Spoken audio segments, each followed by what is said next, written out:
Good morning everyone. Welcome back to ICRA UGC NET JRF and Karnataka SET YouTube channel. I am Miss Nafisa Yan, your UGC NET and KSET Paper 1 mentor.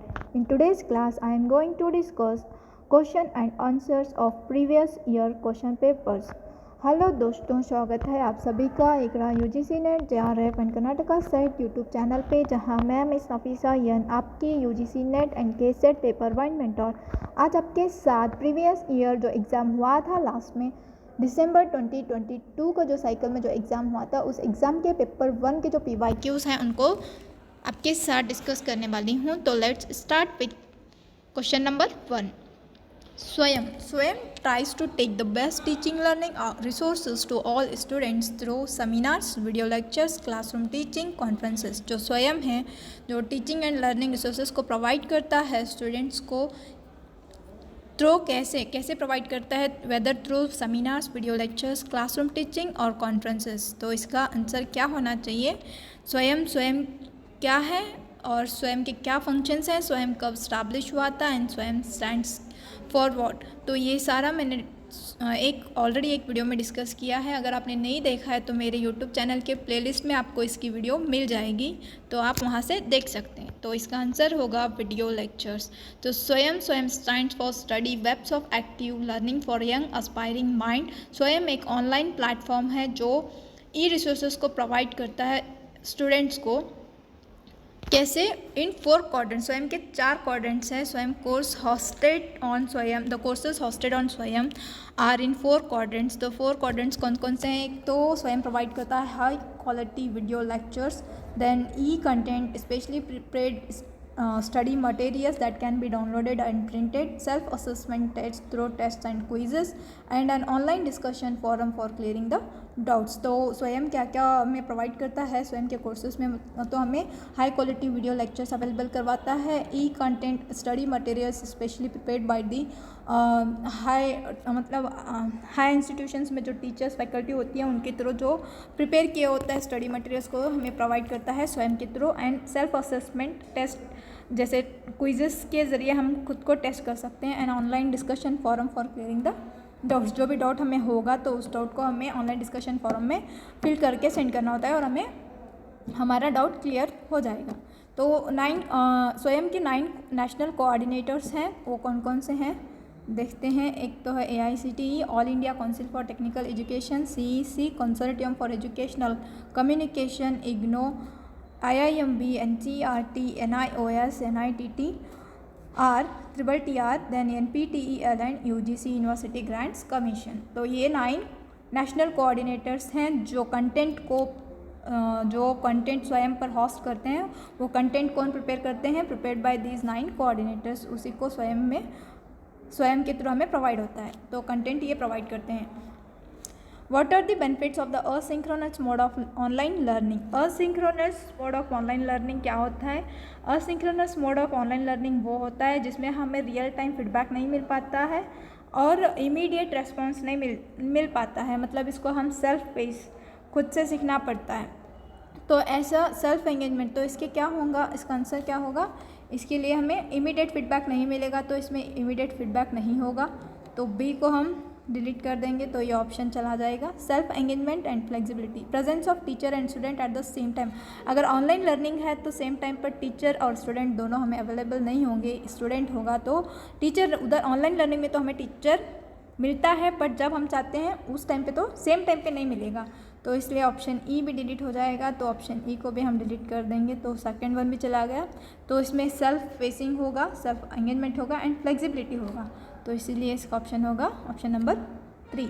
तो synchronous and asynchronous are the types of communication है. तो मैं उसको एक बार आपको दिखाती हूँ.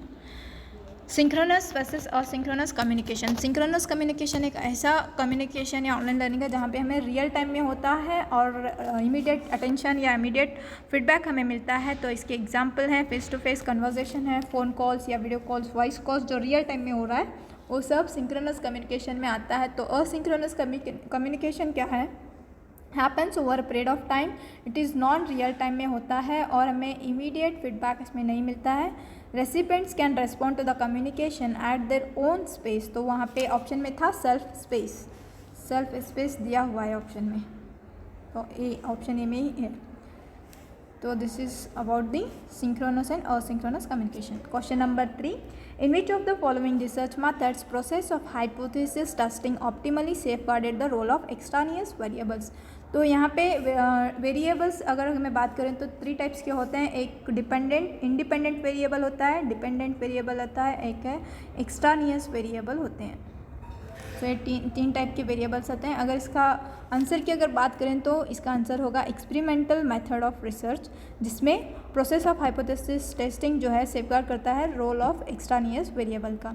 अगर बात करें एक्स पोस्ट फैक्टो मेथड का, तो एक्स पोस्ट फैक्टो एक टाइप ऑफ रिसर्च है जिसे आफ्टर द फैक्ट रिसर्च भी कहा जाता है, जिसमें क्या होता है, investigation starts after the fact has occurred without interference from the researcher.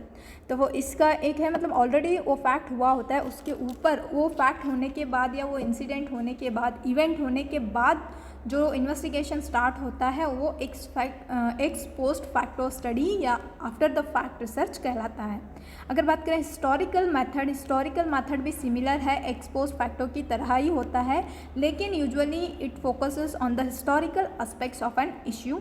अगर बात करें डिस्क्रिप्टिव मेथड ऑफ रिसर्च या डिस्क्रिप्टिव सर्वे मेथड, तो ये क्या होता है, it answers question such as what is, what was and describes the problem. तो क्या है या क्या था, ऐसे वाले क्वेश्चंस को जब आंसर करता है डिस्क्रिप्टिव मेथड में, it include survey and fact finding inquiries with adequate interpretation, example analysing the trend of rising corona virus cases. तो क्यों का आंसर ये फाइंड आउट नहीं करता है डिस्क्रिप्टिव रिसर्च में, क्या का आंसर इतना ही हमें मिलता है, व्हाट वाज क्या था या क्या है। Question next, ex post facto research, applied research, conceptual research, then exploratory research.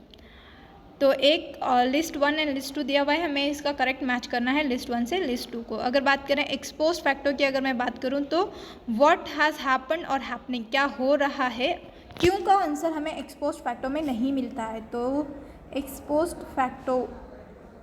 Applied research की अगर बात करें तो अप्लाइड रिसर्च में क्या होता है, इमीडिएट प्रॉब्लम का हमें सॉल्यूशन मिलता है, तो बी का फर्स्ट होगा आंसर। तो देखो बी का फर्स्ट आंसर सिर्फ एक ही ऑप्शन में दिया हुआ है, तो ऑप्शन नंबर 3 इसका आंसर होगा। तो हम एलिमिनेशन मेथड या एक का आंसर हमें पता है तो उसको मैच करके ऐसे क्वेश्चन का आंसर हम फाइंड आउट कर सकते हैं, टाइम सेविंग करना है तो। अगर बात करें कंसेप्चुअल रिसर्च की, तो कंसेप्चुअल रिसर्च कौन करता है, कंसेप्चुअल रिसर्च को किया जाता है बाय द फिलोसोफर्स और by the thinkers.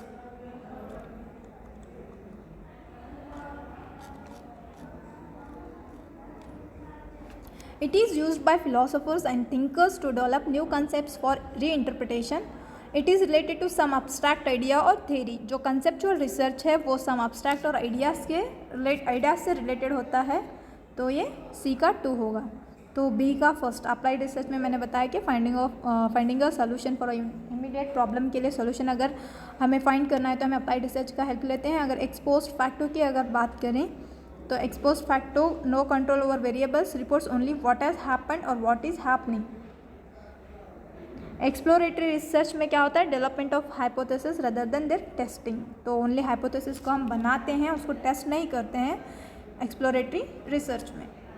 Next question number 5, which of the following sampling methods are probability based. अगर बात करें सैम्पलिंग की तो ये वाला क्वेश्चन भी हमें कहाँ से मिला है, रिसर्च एप्टीट्यूड से मिला हुआ है। सैम्पलिंग मेथड्स की बात करें तो सैम्पलिंग मेथड्स को ब्रॉडली 2 कंसेप्ट में, मतलब 2 टाइप्स में डिवाइड करते हैं। एक है प्रोबेबिलिटी सैम्पलिंग जिसको रैंडम सैम्पलिंग भी कहा जाता है, और दूसरी है नॉन प्रोबेबिलिटी सैम्पलिंग। अगर बात करें प्रोबेबिलिटी सैम्पलिंग में तो रैंडमली हमें इसको कैरी ऑन कर सकते हैं, मतलब कैरी कर सकते हैं अपने रिसर्च वर्क में। और इसके अगर टाइप्स की बात करें तो इसको याद करने के लिए होगा SSC होता है systematic simple random sampling, systematic random sampling, stratified sampling, cluster sampling. And cluster sampling का ही एक पार्ट होता है जिसको हम मल्टी स्टेज सैम्पलिंग भी कहते हैं। अगर बात करें नॉन प्रोबेबिलिटी सैम्पलिंग की, नॉन प्रोबेबिलिटी सैम्पलिंग में भी 4-5 टाइप आते हैं। एक है judgemental sampling, convenient sampling, quota sampling, dimensional sampling. तो ये हैं नॉन प्रोबेबिलिटी के टाइप्स। तो अगर बात करें प्रोबेबिलिटी सैम्पलिंग की, तो इसमें कौन से प्रोबेबिलिटी सैम्पलिंग के अंदर आते हैं, तो एक है cluster sampling, systematic sampling and stratified sampling. तो ये ए, सी एंड ई, तो ए, सी एंड ई ऑप्शन है ऑप्शन नंबर 2 में। तो इसका करेक्ट आंसर होगा ऑप्शन नंबर 2, ए, सी, ई। तो देखते हैं कौन कौन से टाइप्स हैं। तो देखो, मैंने अभी बताया सैम्पलिंग मेथड्स को या सैम्पलिंग टेक्निक्स को 2 ब्रॉड कैटेगरीज में डिवाइड किया गया है। एक है प्रोबेबिलिटी सैम्पलिंग और दूसरा है नॉन प्रोबेबिलिटी और नॉन रैंडम सैम्पलिंग। अगर बात करें प्रोबेबिलिटी सैम्पलिंग की, तो simple random, systematic, stratified, cluster, area sampling and multi stage sampling.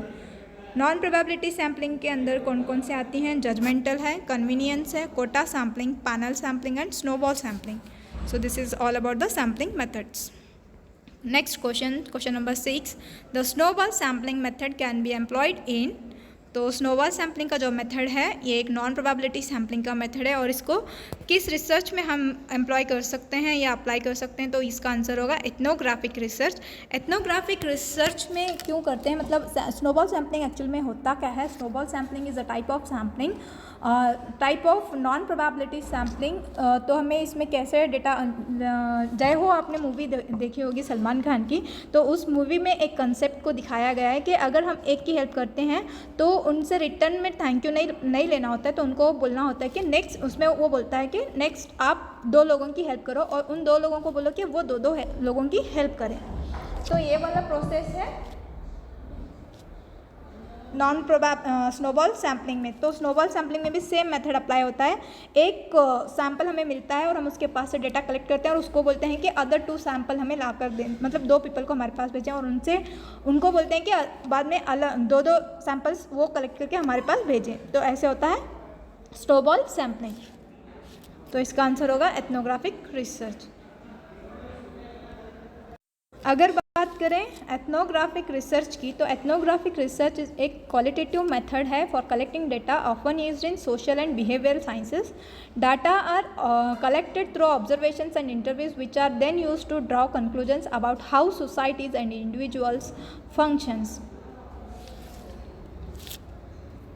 Next है types of communication, match the list 1 with list 2। तो इसमें लिस्ट 1 में टाइप्स ऑफ कम्युनिकेशन दिया गया है और सेकंड में उसके फंक्शंस को दिया गया है। अगर बात करें mass communication is a type of communication where we convey our message to a large number of mass. अगर बात करें इंट्रापर्सनल कम्युनिकेशन, इंट्रा का मतलब ही होता है विद इन, मतलब जब हम खुद से बात कर रहे हैं तो वो इंट्रापर्सनल कम्युनिकेशन में आएगा। अगर बात करें ग्रुप कम्युनिकेशन की, तो ग्रुप कम्युनिकेशन होता है between more than 2 peoples. Then interpersonal communication की अगर बात करें, इंटर होता है बिटवीन 2 पर्सन्स, जब कम्युनिकेशन होता है उसको हम इंटरपर्सनल कम्युनिकेशन बोलते हैं। तो फॉर मैकेनिकल मास कम्युनिकेशन का जो match the following right match जो होगा वो होगा फॉर मैकेनिकल मैसेज ट्रांसमिशन। अगर बात करें इंट्रापर्सनल कम्युनिकेशन की, तो for communicates with one self, जो खुद से हम बात करते हैं उसको इंट्रापर्सनल कम्युनिकेशन बोलते हैं। तो बी का 3, ए का 4 एंड बी का 3। ए का 4 एक ही ऑप्शन में है, ऑप्शन नंबर 1 इसका राइट आंसर होगा।